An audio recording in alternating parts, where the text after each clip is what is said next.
Call করে জিজ্ঞেস করে স্যার আপনার হস্টেল ফি কত আর আপনার এখানে কি ফ্যাসিলিটি আছে। তো আমি আপনাদের বলে দিই, আমাদের এখানে হস্টেল ফি হচ্ছে 7000 অ্যাডমিশন, সাথে সাথে আপনার 5500 মান্থলি। 5500-তে যেটা নেওয়া হয় সেটা হচ্ছে আপনার ওটার মধ্যে আপনার বেড থাকে, আপনার রুম, আর রুম এখানে হচ্ছে ফ্ল্যাট সিস্টেম সব, সাথে সাথে আপনার ওইটাতে লাইব্রেরি ফ্যাসিলিটি, পড়াশোনা, আপনার টাইপিং পেয়ে যান, আপনি এখানে এখানে স্টোনও পেয়ে যাচ্ছেন এখানে আপনি, সাথে সাথে আপনার ফিজিক্যাল সব কিছু। আর এর সাথে হচ্ছে 3 টাইম আপনার খাওয়া, 3 টাইম যে খাওয়া দাওয়া, 3 টাইমে আপনার কিন্তু ভালো খাওয়া দাওয়া পেট ভরে খাওয়াতে। আপনার কোনো টাইমে আপনার পাউরুটি ওই এটা থাকে না যেটা নর্মালি সবাই দেয়, পাউরুটি মুড়ি ঘুগনি, এখানে এইসব দেওয়া হয় না। এখানে বাচ্চাদের সকালে রুটি ঘুগনি, রুটি সবজি, রুটি ডিম, দুপুরে যেমন সবজি দেওয়া হলো ডাল ভাত মাছ চিকেন এরকম, রাতে সেম রুটি সাথে।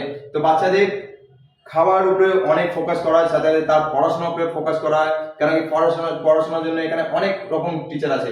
অমিতাভ ঘোষ স্যার আছে, পুনা ম্যাম, প্রিয়া ম্যাম, আদিত্য স্যার, তো ডিফারেন্ট স্যার আছে এখানে যারা তোমাদের পড়াশোনা করায়। আমাদের এখানে আমি যেটাই আপনাকে মেনশন করলাম স্টেনোগ্রাফি, আমাদের এখানে স্টেনোগ্রাফি হয় যেটা কোথাও হয় না, ঠিক আছে। প্লাস এখানে আপনার সাইবার ফ্যাসিলিটি আছে, যেমন online form fill up, typing সব কিছু।